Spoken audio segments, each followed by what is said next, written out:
Bismillahirrahmanirrahim. Assalamualaikum warahmatullahi wabarakatuh. Teman-teman sekalian, pada saat ini kita masih bertahan dan tetap mengerjakan aktivitas kita dari rumah. Sebetulnya dalam situasi seperti ini ada untung dan ruginya juga. Bagi sebagian orang yang mungkin biasa bekerja 8-12 jam seharian misalkan, jarang sekali bertemu keluarga, momen seperti ini adalah momen yang harus dimanfaatkan sebaik mungkin. Dan sebisa mungkin kita bisa menciptakan kenikmatan spiritual di rumah. Nah, teman-teman, bayangkan coba kalau misalkan suatu hari Anda bertamu ke rumah seseorang, bisa kerabat, kawan lama atau siapa gitu. Terus Anda disuguhi makanan yang paling Anda sukai. Bisa saja itu misalkan sate, ayam bakar, kemudian pepes ikan dan lain-lain. Akan tetapi tuan rumah yang memberikan jamuannya itu memberikan atau menyajikan makanannya itu dengan raut muka cemberut. Apa coba yang kita rasakan? Apa yang terjadi? Yang ada hilanglah selera makan kita kan? Nah, terkadang kita suka mikir, jadi males makan, padahal meskipun itu makanan favorit kita. Kemudian, bayangkan kalau misalkan Anda sekeluarga mau pergi keluar buat makan di restoran. Tapi dalam proses keberangkatan nih, terkadang juga terjadi perdebatan dan pertengkaran mengenai restoran yang akan dituju. Nah, setelah berdebat panjang, katakanlah Anda lah yang menang. Dan Anda juga yang menentukan di restoran mana Anda akan makan. Yang ada nanti setelah tiba di restoran tersebut, Anda akan merasa selera makannya hilang. Meskipun itu adalah restoran yang telah dipilih oleh Anda dan itu adalah restoran favorit Anda. Satu lagi nih, bayangkan kalau misalkan Anda bertamu. Terus tuan rumahnya itu menyediakan hidangan makanan yang sederhana. Jamuannya pun biasa-biasa aja. Akan tetapi, si tuan rumah itu sahabat dekat Anda yang sangat baik kepada Anda.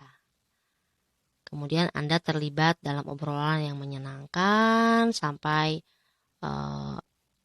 sore, misalkan sampai malam dengan sahabat Anda itu. Yakinlah bahwa makanan yang sederhana itu akan terasa enak dan nikmat. Itu pasti berbeda. Pasti teman-teman pernah mengalaminya ya. Nah, itulah efek dari cara penyajian yang sangat berpengaruh kepada cita rasa dan kenikmatan makanan yang kita santap. Pasti tentunya teman-teman paham ya. Di dalam Al-Quran banyak sekali disebutkan bahwa kenikmatan surgawi itu tidak hanya bisa diketahui dari jenis makanan aja ya. Nah, melainkan juga terkait dengan cara makanan itu disajikan. Nah, di sini ada Al-Quran surat Al-Waqi'ah ayat 17-19. Bismillahirrahmanirrahim. Yatufu alaihim wildanu mukhalladun. Ini ayat 17 yang artinya mereka para penghuni surga itu dikelilingi oleh anak-anak muda yang tetap muda. Jadi tidak menua ya. Kemudian ayat 18, bi akwabi wa uburiko wa ka'si mimma'in. Dengan membawa gelas, cerek dan sloki atau misalkan piala berisi minuman yang diambil dari air yang mengalir. Masya Allah. Kemudian ayat 19, la yusaddauna anha wa la yunzifun. Mereka tidak pening karenanya dan tidak pula mabuk. Nah, bisa kayak gitu ya. Nah, teman-teman sekalian, para penghuni surga berdasarkan ayat-ayat di atas itu mendapatkan kenikmatan yang sempurna, yang lengkap. Mereka disebut dengan as-sabiqun. Artinya yang memiliki keistimewaan berupa kedekatan spiritual dengan Allah atau muqarrabun.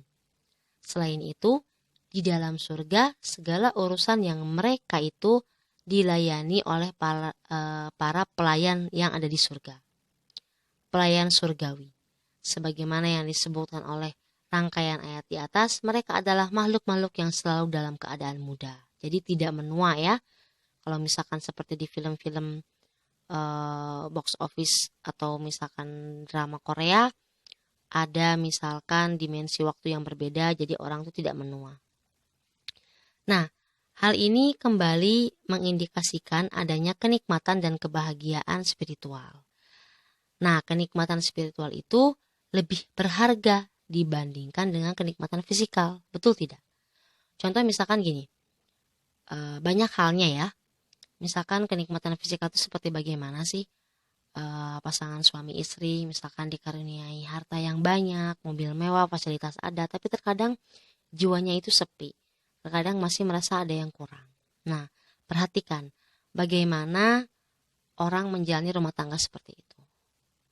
Karena sisi spiritualnya tidak terpenuhi. Maka dia akan mencari kepuasan spiritual, berusaha untuk mencari kenikmatan spiritual maksudnya. Nah, di sini kita coba perhatikan bagaimana setelah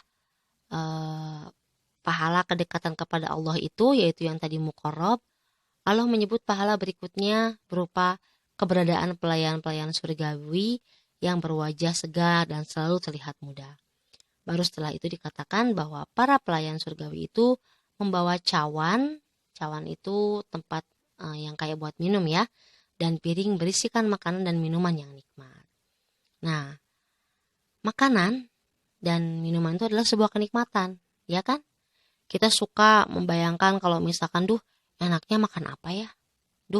Enaknya hari ini bikin apa ya? Terus kita Google, searching di internet.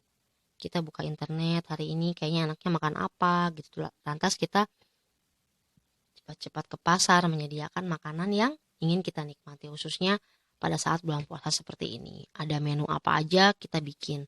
Sop buah, es campur, es cendol, segala macam. Sampai kayak setiap kali mau berbuka puasa itu seperti mau makan besar. Tapi sebaiknya tidak seperti itu ya. Nah, jadi di sini makanan dan minuman itu adalah sebuah kenikmatan. Betul-betul itu sangat terasa sekali. Dimana kenikmatannya itu banyak yang kita dapat. Mulai dari rasanya yang nikmat, kemudian kita bisa tidur lelap. Bayi kalau misalkan kelaparan, belum mimi atau misalkan belum makan, itu biasanya suka nggak nikmat tidur. Tapi kalau sudah kenyang perutnya, suka enak tidurnya. Nah, di sini disebutkan tadi juga pelayan juga merupakan kenikmatan yang lain. Yang bisa jadi lebih penting, kenikmatan makanan dan minuman bisa hilang manakala disajikan dengan cara yang buruk. Jadi, mau makanannya itu misalkan sekelas restoran terkenal, kalau misalkan cara penyajiannya buruk, pasti nggak enak ya. Misalkan kita memesan ini iga bakar misalkan. Terus nanti pas kita mesen iga bakar, pelayannya ngasih ke kita dengan cemberut atau misalkan dengan marah-marah. Pasti kita juga nggak suka kan.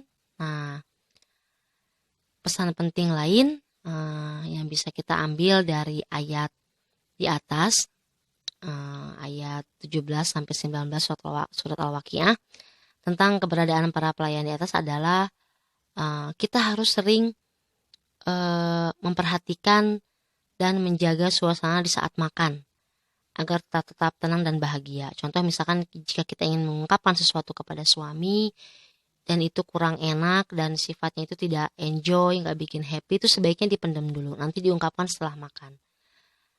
Dan Nabi juga sering mengingatkan kita jangan sampai pernah memarahi ataupun menegur anak kita ketika sedang makan. Karena itu akan sangat berpengaruh kepada kenikmatan saat menyantap makanan. Kita juga ngerasain sendiri ya seperti itu. Kalau misalnya kita lagi makan, terus tiba-tiba mendengar kabar yang tidak enak, misalkan ada kerabat yang meninggal atau ada yang sakit atau apalah itu, tiba-tiba selera makan kita hilang. Tapi ada aja sih beberapa orang yang setelah mendapatkan kabar kurang baik, kabar buruk, tapi tetap bisa menyantap makanannya ya. Nah, teman-teman, di bulan Ramadan ini juga kita sangat merasakan sekali dan bisa memaknai bulan penuh barokah ini dengan bulan berkumpul dengan keluarga, berbuka bersama, sahur bersama. Nah, kita bisa memanfaatkan momen berbuka atau bersantap sahur bersama keluarga sebagai cara kita menciptakan surga di dalam rumah kita. Nah, kita bisa membuat suasana rumah sebaik-baiknya. Kemudian kita juga bisa menyajikan makanan dengan cara terbaik, dengan senyum dan kesegaran. Misalkan bagi posisi suami, memasak bersama istri di dapur, atau misalkan kita mempunyai anak perempuan yang sudah agak besar, kita mengajak anak kita memasak sehingga rutinitas memasak itu lebih terasa menyenangkan. Baiklah, sekian kajian malam ini dari saya. Jika ada pertanyaan bisa boleh disampaikan langsung, boleh juga mengirimkan komentar atau tanggapannya. Terima kasih. Mohon maaf bila ada kekurangan. Akhirul kalam. Wassalamualaikum warahmatullahi wabarakatuh.